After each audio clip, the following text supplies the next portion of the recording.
Ladies and gentlemen, we're back with Real Deal Talk.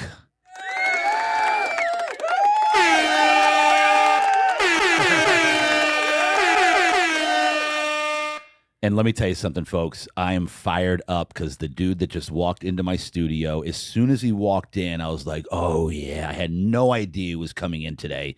This guy is an absolute legend in the MMA game. He is one of the most notorious ever to live in San Diego. Famous, the man, the myth, the legend, Manolo Hurricane, ladies and gentlemen, in the house. Thank you. Thank you. We're talking about nicknames earlier, and one of the things that makes me laugh is when people nickname themselves. We just talked about it. Yes, Yeah. go. I got the nickname Hurricane growing up because I used to spit when I talk. Are you? Is that how it came? That's where it came from? That's where it came from, and I just kept it. Yeah. Oh, my gosh. Well, especially when I was drinking, right? Yeah, I love it, dude. 11-year-olds, malt liquor. You know how it is. Yeah, I actually do. But, not 11. I waited till 21 to drink malt liquor. The 40s. Yeah. Yeah. Back in the 40 ounce. Yeah, back in the early 90s, all we did was drink 40s and smoke blunts. What's the kind of what kind of 40? OE. I was a St. Ides. St. Ides, Mickey's. Mickey's was one of my favorite. Mickey's was rough. Just the idea. I did Mickey's Hornets. Oh, I yeah. thought it was going to be a lot better. It was not better. They were all bad. They all taste like charcoal. Oh, God. They're terrible. I don't know what I was trying to prove. And I remember St. Ides, dude. We had St. Ides, bad. Mickey's, That's so OE, Old English. Crooked Eye wasn't bad. Crooked Eye is the St. Ides this is when I discovered I like fruity drinks. Yeah. And that's Yeah. Crooked Eye is the fruity wine cooler. Wine coolers. Yes. Yes. You talk about like that era of liquor. Also, there was none of trying to get laid as a like a 19, 20-year-old without What was Boone's Farm. Boone's Farm. Yes, Boone's Farm. That's right. Mad Dog 2020. 2020. Yes. In fact, the first time I got dome, I was with one of my buddies who thought himself quite the genius. We went out with these cousins. We had to pick them up outside the 7-Eleven because they were pretending to be at the 7-Eleven. Yeah. So we had to swoop them up. And this girl, my buddy, let me mention my buddy first. He decided, he tried to incite a drinking contest between the two women. Well, so the girls, they take the Boone's Farm to the dome. And then when it was, we go our separate ways in the house. And I'm sitting on my parents' stairs because my buddy and the other girl are up in the room. And the girl goes about her business, her choice, her decision. Her decision, for the record. She goes, I'm letting her do her thing. And she goes down and goes to attempt to make the move. And she immediately vomits spaghetti and Boone's Farm. Oh, right? my gosh. Right. So, just on the stairs, I don't know what I'm going to do because there's so much spaghetti. So I tuck my Dickie pants, right? I have my Ben Davis shirt with the zipper. Of course. I pull it up, and then I have to tuck my socks, my Dickies into my socks so I can go upstairs into the shower and frog stomp the spaghetti. Oh. Yeah. Well, nice. Okay, well, that's a wrap, guys. Right, That's all we got. Thank you for joining us today. Yeah, thank you for joining us. Real Deal Talk. All right, let's break, because we don't have, on this round, we don't have much time. So let's break down. Oh, you're going to play that part? Yeah. Whatever. Oh, yeah. We're playing all of it, dude. All right. So give me your legend in the fight game. When did you start fighting? Like, how old are you now, by the way? I have no idea. I'm 50 years old. 50 years old. 50 years young. 50 years. 50 is the big, 50 is when you actually get into your zone, is when you actually get in your lane, when you get your flow. In the 50s. You know this.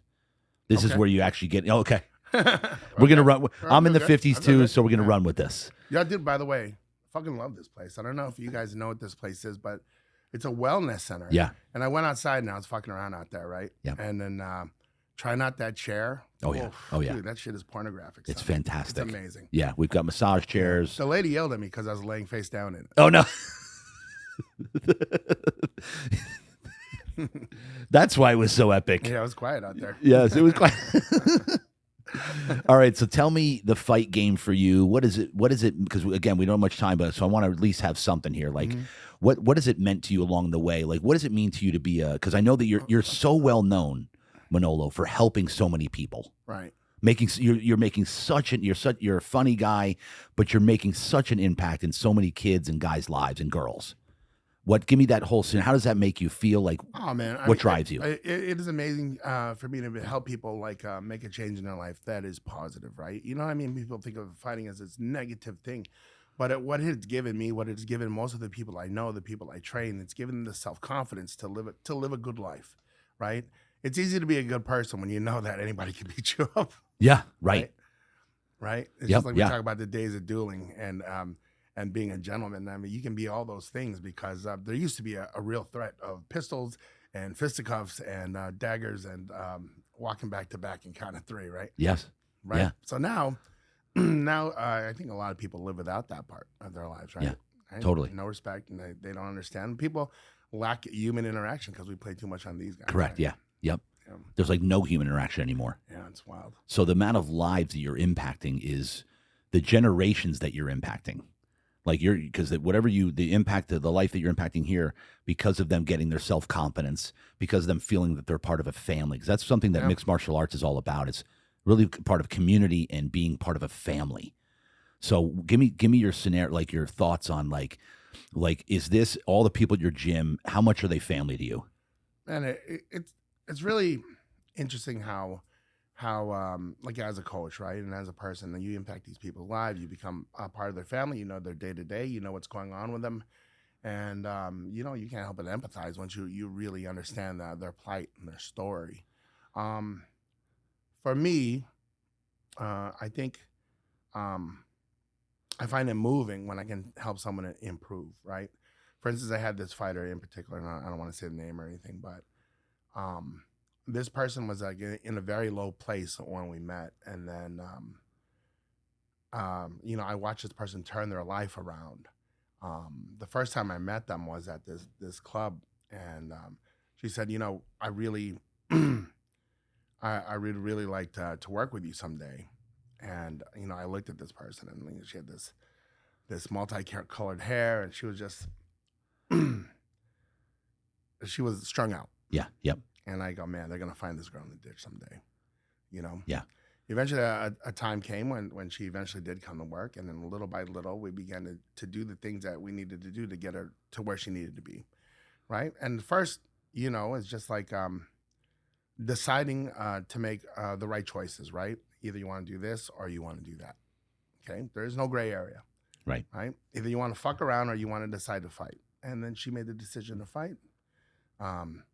Years later, you know, she turned her life around, and I got to meet her mother. Wow. And her mother said to me, and she said, you know, when when my daughter first went to you, I thought to myself, you know, I hope that this will be the thing that we need to turn her life around. You know, I thought honestly someday we're gonna find her in the ditch somewhere. And I go, fuck, that's crazy. Wow. That's exactly what I thought. Wow. Right. Wow. And then the opportunity came where I actually met the mom at like a pretty big deal fight, you know. We're in a stadium, and the mom came to me. She goes, excuse me, are you Manolo? And I said, yeah, I am. Well, this lady's from Brazil. Okay, let me start with that. Yeah. And she said, you know, you turned my daughter's life around, and I wish there was something I could do for you, you know. And I noticed this lady, she's from Brazil, you know, very shapely. Yeah, very shapely. And so I told her, I go, bitch, there's totally something you can do for me. What the fuck? I knew you were. That's crazy. That's great. Yeah, absolutely, yes. Yeah. I knew you were leading into something. No. But then she said, you know, I'm married, right? I go, well, first of all, you never mentioned this man on your social media. So really, this is your fault. This is your fault. I knew you were going somewhere with this. Anyway, I met the husband, and I completely apologized. And I said, hey, man, you know, I met your wife earlier today, and I just want you to know that I said some really inappropriate shit trying to be funny. And I'm sorry, man. Man to man, I wanted to come to you before anything happened. I just wanted to say how sorry I am. He goes, well, what'd you say to her? I told her she had a big fat ass. And he goes, she does though, don't she? Yeah. Oh my gosh. I didn't know we were going to talk about it. I wish I had prepared better. And I feel really bad now that this is. There's no preparation. There's no preparation for this show, bro. All right, so shout out, because we're going to continue this interview because we got to shut it down here like a minute. Yeah. But give me somebody that's meant in your career, somebody that stands out. Who's your Manolo? Somebody that's made such an impact on your life along the way. Give me somebody that you can shout out right off the top of your head. Really easy. Carlos Valente. Carlos Valente. Carlos Valente was my coach for jiu-jitsu, and I was teaching in San Diego. The first school in Chula Vista is called the Doghouse, right? I used to sublease from these two ladies, and they're off hours, and I had a little gym there in Chula Vista. It was the first one, 1995. Wow. And what I would do is I go learn from Valente, and then I come back down, and I teach jiu-jitsu in South Bay, at the discounted price so that everyone could have it. It was like $35. Yeah. Wow. I go up, and then it was hard. I was working as a bouncer up in Mission Bay. Which one? I was at Brick by Brick. Brick by Brick at Bay Park. Yeah. I was in the bouncing industry in the whole 90s. Oh wow, yeah. Club Blue Tattoo. I was at the Blue Tattoo. Were you working there? No, I didn't work there until 2000. I worked there in 95, 96. So you were the original. Yeah. Yeah, they're doing soap parties and stuff. That yes. Shit is brutal. Yeah, the foam parties. I fell on my ass many times there. remember the big Samoan guy with the chain around his neck? I can't. He used to jump up onto the. I can't remember his name right now. He used to jump up onto the railing. Yes. Yeah. You remember that dude? I remember the guy. Yeah. I can't think of it. There's a lot of really good Samoan guys that I learned how to bounce from. Yes. Like the guys from ground control. Yes, the ground control. I worked in Diego's. Remember Diego's and PB? That's where ground control mainly was. Ground control. I was with ground those guys used to beat me up when I was at Soma. Yeah. When I was a kid, right in the 90s. Yeah. We go down there doing the mosh pits. Oh, bro, they'd fuck me up. The mosh pits. Yeah, I got effed up by those guys. They'll fuck you up, dude. They'll fuck They're you all up. Samoans. And then they go and they give you a speech about it. You can't behave like this. Yeah. No, dude, they were called ground control, and they were all monsters. Bro, they're monsters, bro. They're and they loved hurting people, hurting kids. Yes, they're good. Well, shout out to those guys. Shout out to the ground control for beating my ass. All those guys, bro. They were like beasts, dude. Beasts. We're on our best behavior every time. Oh yeah, yeah, for sure. And then eventually, when at Brick by Brick, I ended up working for, I think it was Lawrence. Was that his name? I don't know why I can't think of it right now, but I remember he, maybe Frank, right? From Brick by Brick? From ground control. Ground control. Yeah, but when I worked there, they're like, ooh, so you can't go between the two guys. And sometimes you're going to get hit, right? He goes, what I do is I let them get next to each other, and then I push them both down. I go, bro, you're like 500 pounds.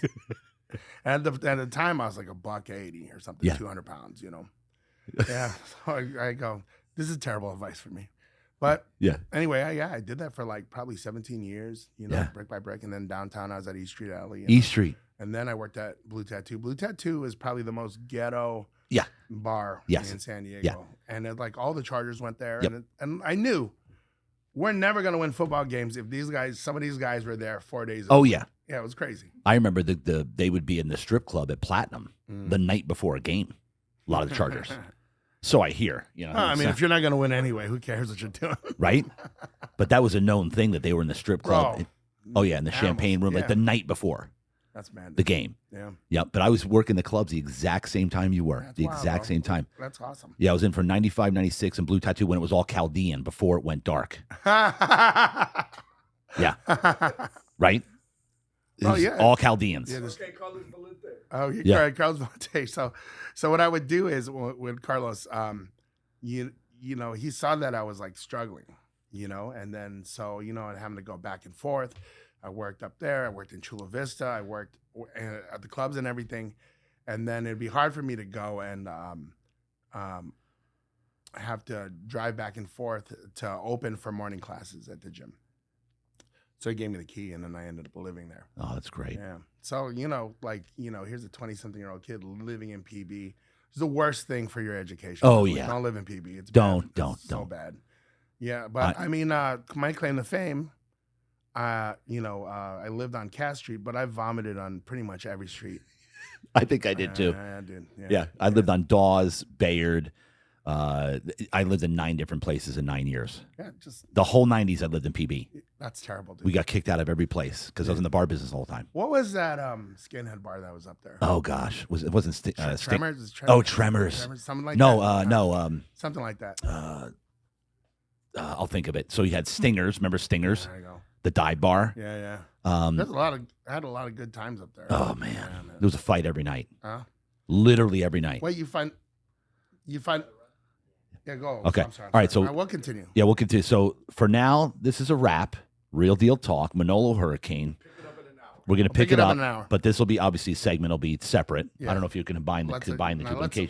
Let's start over. Let's start over and have one that's for Epic. No, we'll do a nice we're gonna one. play this too, bro. We'll play this later, but it doesn't have to be with Epic because I don't want to pull them down with my bullshit. This is what sells. Manolo, this sells. Well, buy a ticket, guys. Buy a ticket. Buy to a Epic. ticket. Buy a ticket. Buy a ticket. It's not gonna pull it down. This will only help. Right? All right, that's it. Manolo Hurricane. That's a wrap. Round one. Round one. Round Ding, one ding, with ding, Manolo. ding, Ding, ding, ding, ding, ding. Let's go.